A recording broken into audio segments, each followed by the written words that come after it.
In this video, I'm going to be talking about social media for healthcare professionals. Should you be using it? What if you hate it?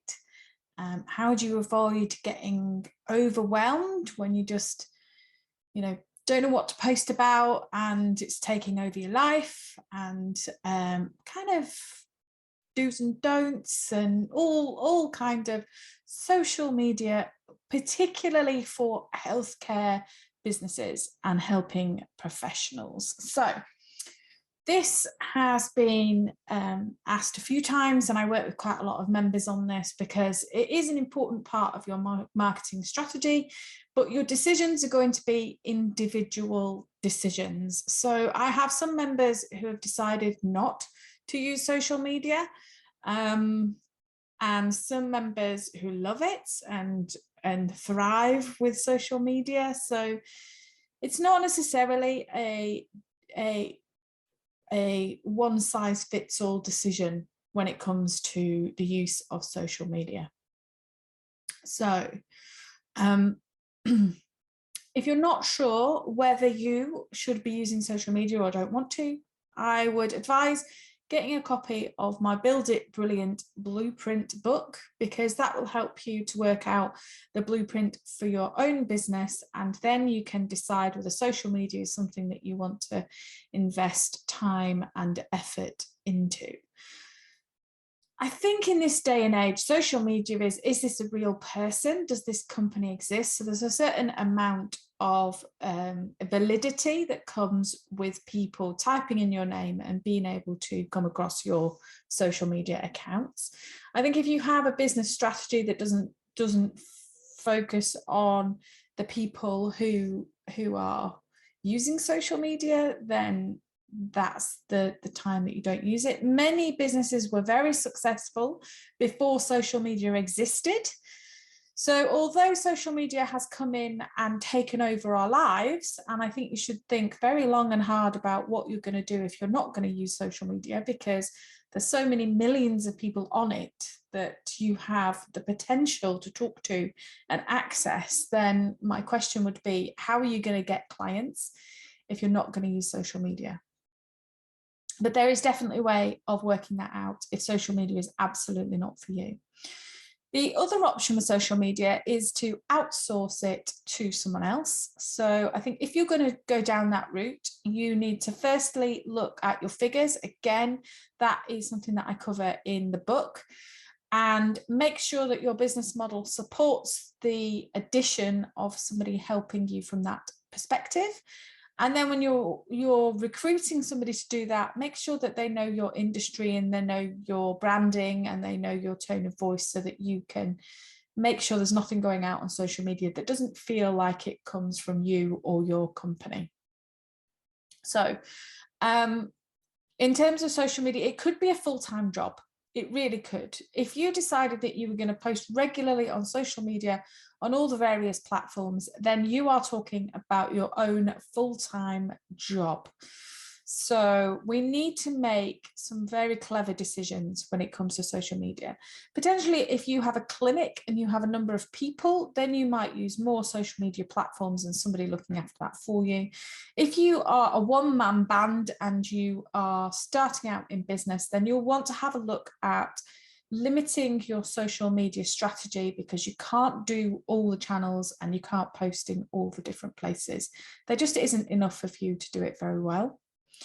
So what have we got? Facebook, Twitter, Instagram, YouTube, Pinterest, TikTok.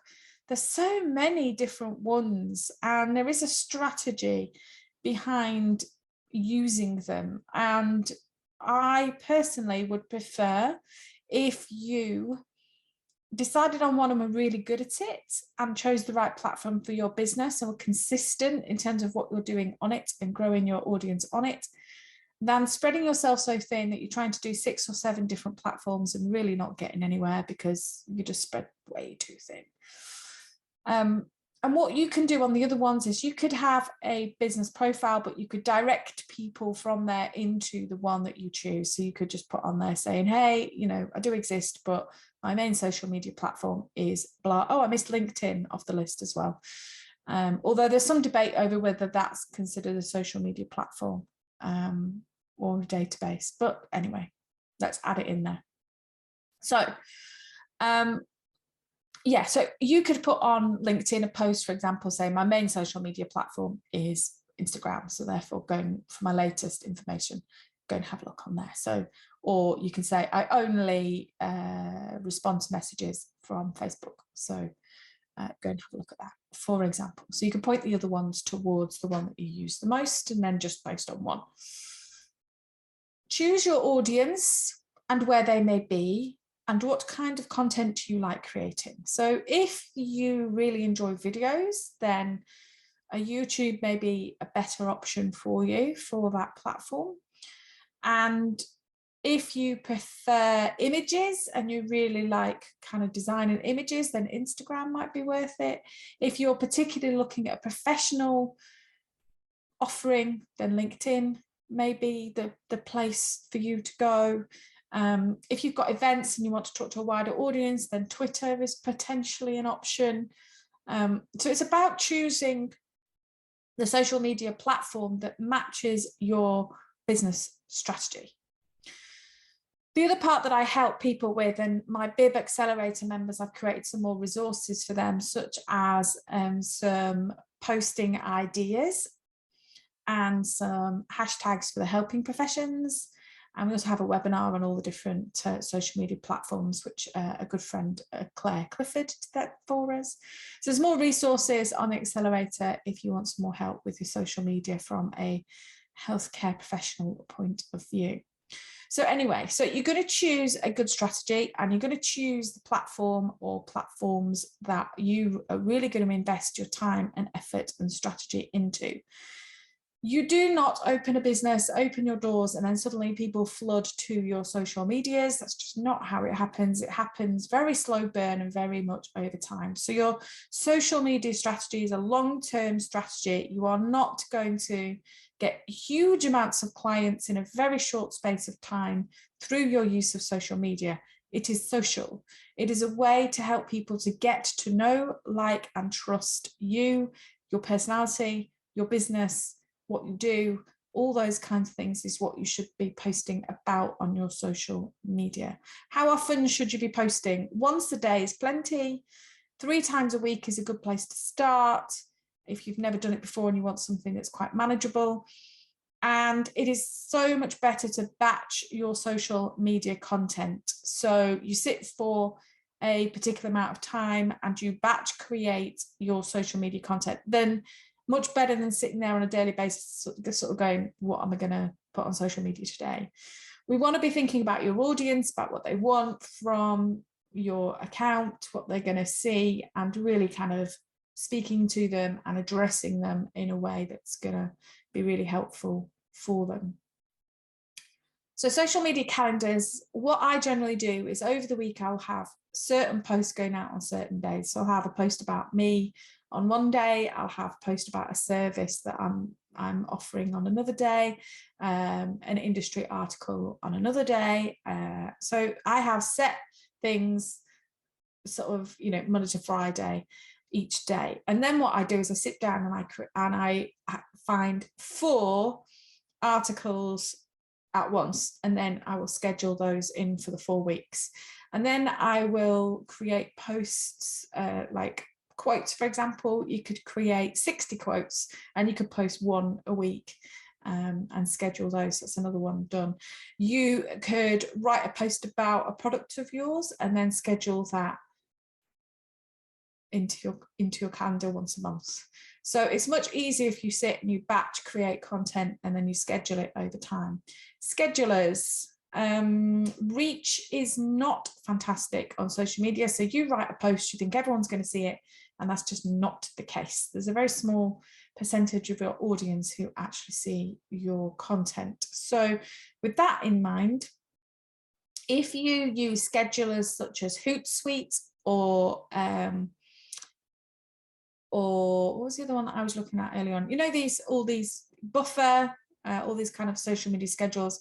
If they are a third-party scheduler, they will always have a negative impact on reach.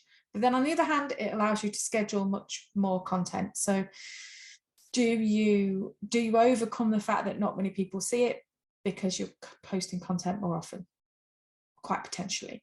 So I'm not saying don't use them. I'm saying you want to think about your strategy and how much time you're spending doing it and the way that you're going to do it to make it the most impactful and the most time effective and productive way of doing your social media. So there's lots to consider when you're talking about your social media strategy. And I think what many people in the healthcare professions do is they take on too much social media for themselves, and they don't have any strategy behind what they're doing or reasons behind what they're posting. And they also don't put calls to actions on there. So there was a book that came out a long time ago now called Jab, Jab, Jab, Right Hook, which was all about saying 80% of the time you should be social on social medias and 20% of the time you should be selling, which is, you know, a direct call to action or a direct post. And I kind of think that people miss that point a lot of the time. So a lot of their social media is really lovely stuff, but it never actually calls people to book in with them or to take the next step in the customer journey, whatever that may be. So that is just some very regular mistakes that people make. I hope that that has helped you to understand social media a little bit more, perhaps realize why you're getting exhausted by the whole pressure of social media. As I said, if you need some help with the strategy part, then the Blueprint book, I'll put a link to that to buy it in the description below, so you can go and get yourself a copy of that. That will help you with business strategy and working smarter, not harder. And then if you want to join my accelerator group, which is my membership group, where we lead you through that process more and help you to implement the blueprint into your business and help you every step of the way, then I'll also put a link to that in the description below as well, so you can have a look at that. That's it for this video and this week. I hope that has helped you, and I will see you next week for the next video.